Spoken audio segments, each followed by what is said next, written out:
Здравейте! Това видео е за нова двустранна вафлена ажурна плетка с финна вертикална двуслойна структура. Първият слой на преден план са тези обемни вертикални бримки, а на заден план във втория слой са тези пътечки с опакови свивки. Обратната страна също може да бъде лицева. Схемата е от 5 бримки и 4 реда. Започваме от опаковата страна. Първи ред от опаковата страна.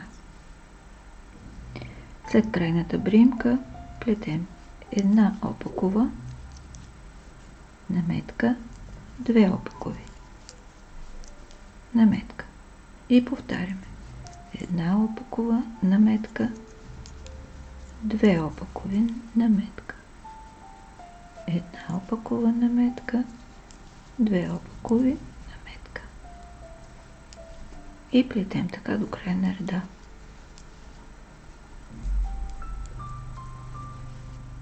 Втори ред от лицевата страна. Тук плетем последния начин. Сваляме една, лицево 4, една свалена, 4 бримки, сплитаме лицево, свалена, 4 лицеви,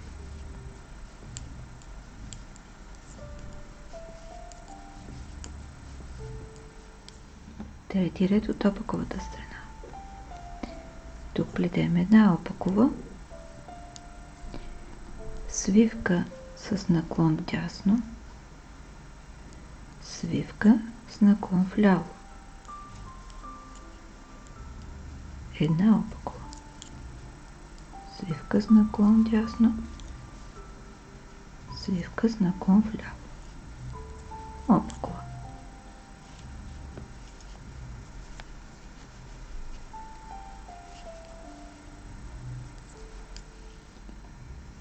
Четвърти последен ред от лицевата страна. Сваляме една, след което 2 лицеви. Една свалена, 2 лицеви. Свалена, 2 лицеви. Свалена, 2 лицеви.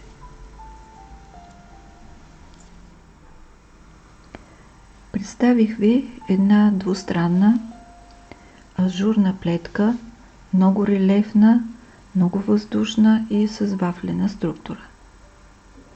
Подобна е на тази, която ви показах преди дни по начина на изплитане на тези опакови възли в задния слой.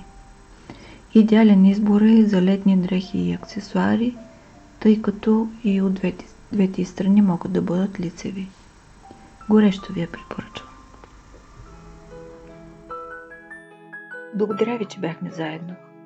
Ако харесвате това видео, натиснете бутон лайк.